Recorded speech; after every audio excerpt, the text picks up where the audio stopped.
Assalamualaikum warahmatullahi wabarakatuh.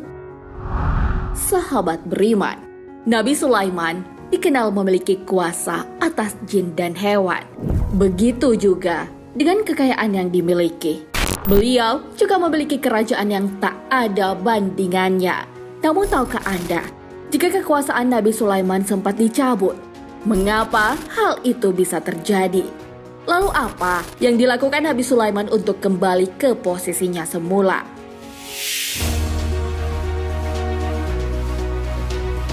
Simak ulasannya dalam video ini, tentunya hanya di channel Islam Populer. Tapi sebelum lanjut, jangan lupa klik subscribe, like, dan lonceng notifikasi untuk mendukung channel ini agar terus menyiarkan syiar Islam.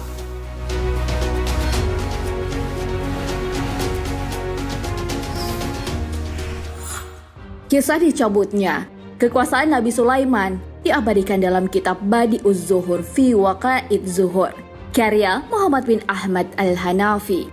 Suatu kali, Nabi Sulaiman bersama pasukannya berperang melawan kerajaan Yunani. Beliau pun memenangkan peperangan itu. Di antara tawanan perang dari Yunani itu, terdapat seorang gadis rupawan yang memikat hati Nabi Sulaiman. Beliau pun mempersunting gadis tersebut. Suatu hari, si gadis terlihat tak baik-baik saja. Lalu Nabi Sulaiman pun bertanya, "Apa yang sedang engkau pikirkan, wahai istriku?" Ternyata, sang istri teringat ayahnya yang sudah tiada. Oleh karena itu, ia meminta suaminya menyuruh jin untuk membuatkan patung yang mirip dengan ayahnya. Hal itu dimaksudkan agar kesedihan sang istri hilang. Karena kasih sayang terhadap istrinya, Nabi Sulaiman mengabulkan permintaan itu. Beliau pun memberi perintah kepada jin Ifrit yang bernama Shah Al-Marid untuk membuat patung. Jin itu pun melaksanakan tugas dengan sebaik-baiknya. Sepeninggal Nabi Sulaiman dan tentaranya, istrinya dan para tawanan wanita lainnya pun menyembah patung itu. Hal ini berlangsung selama 40 hari. Nabi Sulaiman tak mengetahui hal tersebut. Namun wakil kerajaan Nabi Sulaiman mengetahuinya. Ia bernama Ashif bin Berkaya.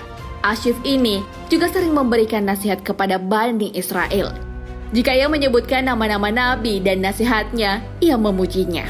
Namun, lain halnya jika menyebut nama Nabi Sulaiman. Tak ada pujian untuk beliau. Hal ini pun terasa janggal bagi Nabi Sulaiman. Seusai memberikan nasihat, Nabi Sulaiman menghampiri Ashif bin Berkaya. Beliau bertanya, "Kenapa kamu tak menyebutkanku bersama deretan orang-orang yang kau sebutkan tadi?" Ashif lalu menjawab, "Bagaimana mungkin aku menyebutkanmu bersama mereka? Karena di rumahmu sendiri ada patung yang disembah selama 40 hari. Kamu buat patung itu dengan perintah kepada jin Syakar Al-Marid hanya untuk memenuhi permintaan seorang wanita." Mengetahui hal itu, Nabi Sulaiman lalu memberi perintah kepada pasukannya untuk menghancurkan patung tersebut. Gadis yang dinikahinya pun dihukum atas kesalahannya. Kemudian, Nabi Sulaiman masuk ke dalam ruang ibadahnya. Beliau menangisi kehilafannya.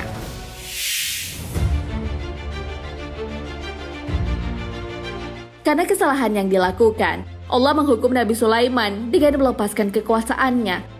Hal itu berlangsung sama persis dengan waktu penyembahan berhala, yaitu 40 hari. Hal ini membuat Nabi Sulaiman bertaubat karena menggunakan kekuatan jin bukan untuk tujuan dakwah. Selama 40 hari itu, beliau menjadi nelayan untuk mendapatkan makan di lautan. Namun, masyarakatnya tak mengetahui hal tersebut. Dalam kitab tafsir Al-Wajiz, disebutkan bahwa kerajaan Nabi Sulaiman juga pernah dirampas oleh jin. Hal ini karena ia menikahi seorang wanita yang menyembah berhala. Kendali atas kerajaan Nabi Sulaiman terdapat di sebuah cincin. Cincin itu pernah jatuh ke tangan jin yang menyerupai beliau. Nabi Sulaiman pun muncul dan melihat telah ada yang duduk di singgasananya. Beliau pun mengatakan bahwa beliaulah Nabi Sulaiman. Namun orang-orang tak percaya. Pada akhirnya, beliau bisa mendapatkan singgasananya kembali dengan merebut cincinnya.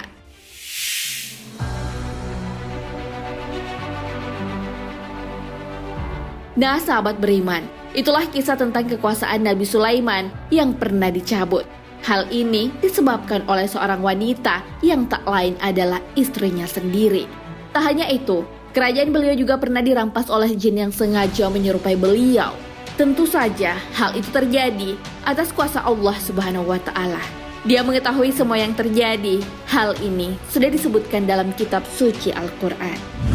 Dialah yang menciptakan langit dan bumi dalam 6 masa. Kemudian dia bersemayam di atas arsy. Dia mengetahui apa yang masuk ke dalam bumi dan apa yang keluar daripadanya, dan apa yang turun dari langit dan apa yang naik kepadanya. Dan dia bersama kamu di mana saja kamu berada. Dan Allah Maha mengetahui apa yang kamu kerjakan. Al-Quran Surah Al-Hadid ayat 4. Wallahu a'lam bishawab. Sahabat beriman, jangan lupa berbagi informasi dengan share video ini, karena sebaik-baik manusia adalah yang paling bermanfaat bagi manusia. Wassalamualaikum warahmatullahi wabarakatuh.